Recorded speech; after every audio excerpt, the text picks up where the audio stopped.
30 টাকা খরচ করে বলা যেতে পারে প্রায় 400 থেকে 450 টাকা ইনকাম করা সম্ভব। হাই হ্যালো নমস্কার, সবাই কেমন আছেন? আমাদের এগ্রিকালচার ডায়েরিতে আপনাদের স্বাগত এবং সঙ্গে আমি সুশোভন। আজ আপনাদের দেখাবো কিভাবে সহজ পদ্ধতিতে মুক্তো চাষ করা যায়।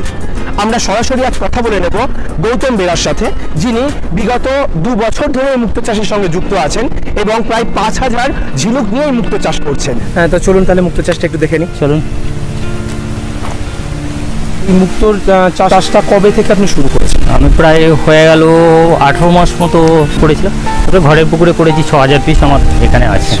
ডিজাইন মুক্তোটা আমাদের কি অনেক দিন ধরে আমাদের এখানে চাষ হচ্ছে? বিশেষ করে বাংলাদেশ, আদার্স দেশ অনেক আগে থেকে করছিল, ভারত অনেক পরেই করছে বর্তমান। আচ্ছা, তো এর মার্কেট চাহিদা কেমন? মার্কেট চাহিদা আছে যথেষ্ট।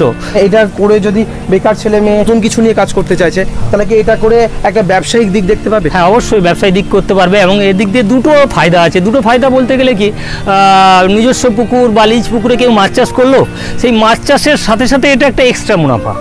আচ্ছা, মানে এটার পেছনে প্রথমে অতিরিক্ত যে কোনো খরচ বা অতিরিক্ত কিছু ইনভেস্ট সেরকম কিছু না, ওই মাছের কালচারের মধ্যে কিন্তু ওটাই বড় হতে থাকবে প্রাকৃতিক উপায়ে। আচ্ছা, আর চুনটা যেটা মাছে হয়তো 4 বার দিতে হতো, এটা 5 বার দিতে হবে, এটাই ব্যাপার, অন্য কোনো ডিফারেন্স নয়। আচ্ছা আচ্ছা, আমি তো এরকম ডিজাইন মুক্ত কখনো দেখিনি, তাহলে আপনি একটু আমাদের তুলে দেখাতে পারবেন ডিজাইন? ঠিক আছে, এটা প্রায় 11 মাস মতো হয়েছে। আচ্ছা, আপাতত দুটো দেখাচ্ছি, ওর দুটো। আচ্ছা আচ্ছা, ঠিক আছে। কতটুকু কি হয়েছে দেখছি। জলে দিয়ে দিন নাকি? না, অসুবিধা নেই, আচ্ছা, অসুবিধা কিচ্ছু হবে না। নর্মাল যে ঝিনুকগুলো পাওয়া যায় সেগুলোর মধ্যেই করা হয় কি? এটা নর্মাল ঝিনুকি, মানে আমাদের পুকুরে খালে বিলে আচ্ছা, যেগুলো হয় ওটাই।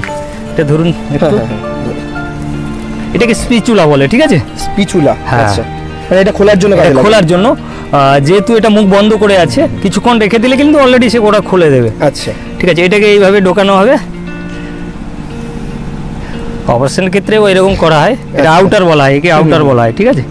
এটা না এখানে ঘোরালাম, এটা কিন্তু মারতে হবে ঝিনুকটাকে, অবশ্যই মারার করতে হবে, দিলে আমি দেখতে পাবো। আচ্ছা, এটাকে মেরে ফেলতে হবে ঝিনুকটাকে? না হলে হবে না, না হলে দেখা যায় ওইখানে একটা পেশি থাকে, ওই পেশিটা ফেটে গেলেই অলরেডি মরে যাবে। অলরেডি ফেটে গেছে, আমি ফাঁক করলাম মানে অলরেডি ফেটে গেছে। আচ্ছা,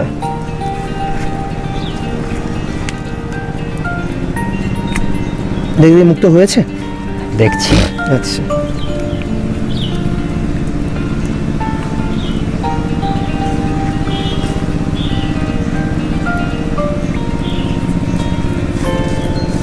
এগুলো হচ্ছে ওর পেশিগুলো, তাই তো? হ্যাঁ, বিভিন্ন পেশি। সেটা বাহ, দারুণ ডিজাইন লাগছে তো। ঠাকুরের মূর্তি নাকি? হ্যাঁ, এটা কি রাধাকৃষ্ণের মূর্তি আছে, এটা শুধু কৃষ্ণের মূর্তি আছে। আচ্ছা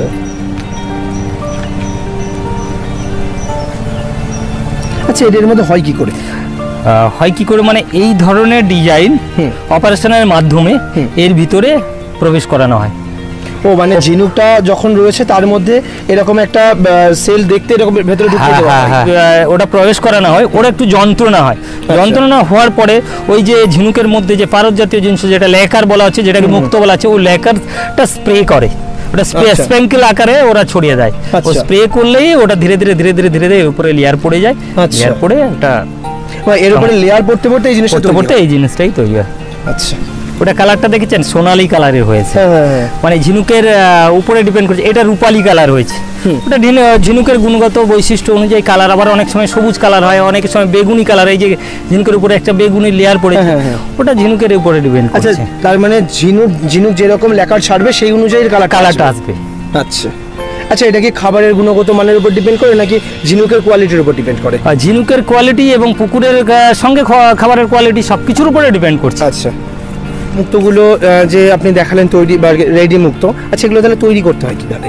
সেটা পদ্ধতি অনুযায়ী করতে হবে। আচ্ছা, তাহলে আমাকে একটু দেখাতে পারবেন? ঠিক আছে, অসুবিধা নেই। দেখুন, এই যে মুক্ত ডিজাইন দেখছেন, বিভিন্ন দেখছেন, তার মুখ্য জিনিস হচ্ছে নিউক্লিয়াস। ঠিক আছে, এই নিউক্লিয়াসগুলো অনেকে রেডিমেড পাওয়া যায় বা এটা বানানো যাবে, কিন্তু মেশিনে তৈরি করা হয়েছে। এগুলো ছাঁচে হাতে তৈরি করা হয়েছে, এগুলো আমি হাতে তৈরি করেছি। আমরা যে ডিজাইনগুলো দেখলাম সেই ডিজাইনগুলো আগে থেকে তৈরি করে ওর মধ্যে প্রবেশ করানো। আচ্ছা, প্রবেশটা কিভাবে করাতে হচ্ছে? আচ্ছা, ওটাকে অপারেশন পদ্ধতি বলা হয়। অপারেশন পদ্ধতি, ওই অপারেশন পদ্ধতিটা আমি আপনাকে এক এক করে দেখাচ্ছি, ঠিক আছে? যেটা স্বাভাবিক উপায়ে ঝিনুক মুখ খুলবে এরকম করে সোজা খাড়া করে দাঁড় করিয়ে দিতে হবে, ঠিক আছে? আচ্ছা, এগুলোকে যদি সোজা করে খাড়া করে দাঁড় করে দেয়, ঝিনুকের মধ্যে জলের পরিমাণ যখন কমে যাবে ও কিন্তু অলরেডি মুখ খুলতে শুরু করবে। একটা মুখ খুললো মানে তার মধ্যে স্পিচুলা প্রবেশ করানো হবে। যেহেতু এই সময় নেই এই মুহূর্তে, সেই জন্য কে বাই প্রেশার দিয়ে করানো যাবে, অসুবিধা হবে না। এতে কি ওর ক্ষতি হয়? ওতে ক্ষতি হয় না, একটু চাপ হয়, স্বাভাবিক কথা, একটা চাপ হবে। তবুও আমি যেটা করছি চাপ হবে না। স্পিচুলাটা আস্তে করে চাপবেন, আউটারটা আস্তে করে ঢোকালেন, ঠিক আছে? আস্তে করে এটা খোলা হলো, এটা আস্তে করে ফাঁক করবেন। বেশি জোরে করলে এখানে পেশি আছে ফেটে যাবে, এখানে একটা পেশি আছে ওটা ফেটে যেতে পারে। ফেটে গেলে ওই ঝিনুকটা মারা যেতে পারে বা ও সংকোচন প্রসারণটা কমে যাবে, তাহলে কিছু কাজ হবে না। তারপরে এই যে কাঠের টুকরো বলুন বা গুটকা বলুন, ওটা কিন্তু অলরেডি এখানে লাগিয়ে দিতে হবে। আচ্ছা, লাগানোর পদ্ধতি এই মুখের দিকে, এদিকে লাগানো যাবে না। কেন? এদিকে পেশিটা আছে, মেন পেশিটা এদিকে আছে, ফেটে যেতে পারে। এদিকে মুখের কাছে পেশি নেই, ওই জন্য মুখের কাছে পেশিটা লাগালাম, ঠিক আছে। তারপরে আউটারটা বের করলাম, বের করে মানে এরকম ফাঁকা থাকবে, এরকম ফাঁকা থাক। স্পিচুলার এদিক থেকে নেই, এই দিক থেকে কাটতে হবে যাতে তার পর্দাটার ক্ষতি না হয়। সেই হিসাবে জাস্ট মাথাটার উপরে, হ্যাঁ, আমি জাস্ট ওই যে পর্দাটা আছে ওই পর্দাটা আস্তে করে তুললাম, এই ডিজাইনটা প্রবেশ করেছে। এটা একটা হনুমানের মূর্তি। দেখুন, এই হনুমানের মূর্তিটা আমি এখানে ঢোকাবো। আচ্ছা, ওর নিচ দিয়ে ওটা ঢুকিয়ে দিলেন? হ্যাঁ, উপরের দিকে থাকবে ডিজাইনটা। ডিজাইনটা যদি নিচের দিকে হয়ে যায় তাহলে কিন্তু টোটাল মুক্তটাই নষ্ট হয়ে যাবে। আচ্ছা আচ্ছা, ভেতরে ঠেলে ঢুকিয়ে দিতে হবে। ভেতরে ঠেলে দিয়ে ঢোকানোর পদ্ধতি হচ্ছে যে কোনো একটা সাইডে জাস্ট এই যে ঝিনুকটা দেখছেন এই দিকে দিলে কি হবে, বেশি এই মাঝখানের দিকে দিলে ঝিনুকটা একটু যেহেতু ব্যান্ড আছে ওই জিনিসটা ব্যান্ড হয়ে থাকবে, তাহলে লেকারটা ভালোভাবে পড়বে না, ফেটে যাবে চার সাইড। এই যে সমতল এরিয়া আছে এই সমতল এরিয়ার মধ্যে আপনাকে প্রবেশ করাতে হবে। এটা হচ্ছে ব্যাপার। জাস্ট আমি যে কোনো সমতল এরিয়াতে এটা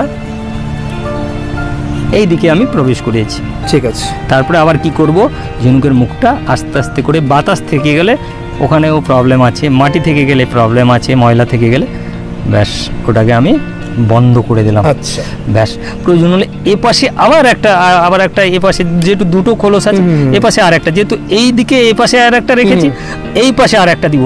ব্যাস এবার এটা থাকলো। একে নিয়ে আবার অক্সিজেনে একটা ডাব্বা করুন বা চৌবাচ্চা করুন, ওর মধ্যে এটা আবার 8 থেকে 9 দিন রেখে, কারণ মড়কের হার 8 থেকে 9 দিনের মধ্যে বেশি হবে। যা মরবে ওই চৌবাচ্চার মধ্যে বা ডাব্বার মধ্যে মরবে, মরে গেলে কি হবে, তারপরে আবার সেটাকে নেট আছে, নেটে ভরে আবার 3 ফুট ডিপে একটা সুতো কেটে সেই হিসাবে প্রসেসিং এ ছেড়ে দিতে হবে। এটা করতে কিরকম খরচ পড়ে? এটা করতে মিনিমাম বর্তমান 20 থেকে 25 টাকা এভারেজ। 11 থেকে 13 মাসের মধ্যে এটা একদম মানে তোলা হয়ে যাবে। হ্যাঁ। আর এটা কি তাহলে এরপরে কাটিং এর জন্য চলে যায়? না, সেটা আলাদা ডিপার্টমেন্ট, সেটা জুয়েলারি শপ যারা কাটিং করছে, কাটিং এর এখান থেকে তৈরি করে বেচে দিচ্ছেন? ব্যাস। আচ্ছা, তাহলে এটার দাম কি রকম পাচ্ছেন আপনারা? বর্তমান গড় একটা এভারেজ 200-250, এটা দেখতে গেলে 100-150 থেকে আরম্ভ করে 1000 টাকাও বিক্রি হতে পারে। তাহলে আপনারা কত টাকা করে পাচ্ছেন? এভারেজ একটা ধরে নিন, যত কম হলেও 200-250 টাকা তো মিনিমাম, কমে একটা একবার কম বললাম সামথিং। 200 টাকার নিচে নামে না আমার জানাতে। আচ্ছা, বর্তমান উপরে 1000 টাকা পর্যন্ত, উপরে 1000 টাকা পর্যন্ত এভারেজ কি তাহলে 400 টাকা ধরতে পারি? এভারেজ 350, 300, 400 এরকম একটা ধরুন। আচ্ছা, 300 থেকে 400-র মধ্যে। তাহলে তো এখানে মাত্র 30 টাকা খরচ করে বলা যেতে পারে প্রায় 400 থেকে 450 টাকা ইনকাম করা সম্ভব। তো যেহেতু জুয়েলারি বাট, এগুলো মার্কেট কোন জায়গায় পাবে? ভায়া নিয়ে অনেকে, যদি আপনি হোয়াটসঅ্যাপে বা বিভিন্ন ফেসবুকে বিভিন্ন আপনার যে মাল আছে আপনি যদি পোস্ট করেন, অলরেডি ওখান থেকে ব্রোকার পেয়ে যাবেন।